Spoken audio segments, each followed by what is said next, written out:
Welcome, mentors and mentees. I want to start with a Monday morning that may sound very familiar. Emma knocks on your door and asks to leave at 3, not for a client meeting, but to walk her dog. Before you can even respond, you remember Rashid, who has just resigned after being denied a salary increase 4 months into the job.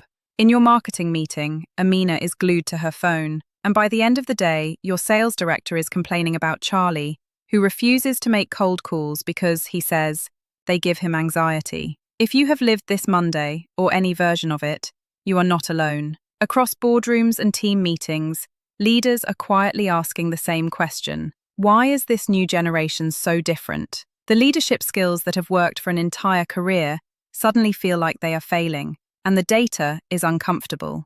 65% of Gen Z, those born between 1997 and 2012, say they are not engaged at work, not enthusiastic, not really involved, and that disengagement is costing organizations money, market share, and momentum.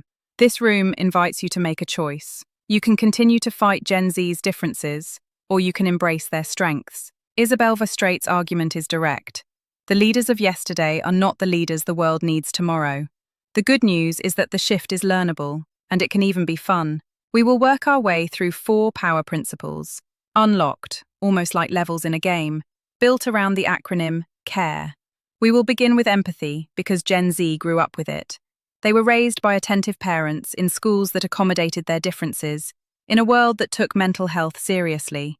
The gap between that world and the average workplace is enormous. Asking why Emma needs her dog walk is not soft management. It is the doorway to engagement.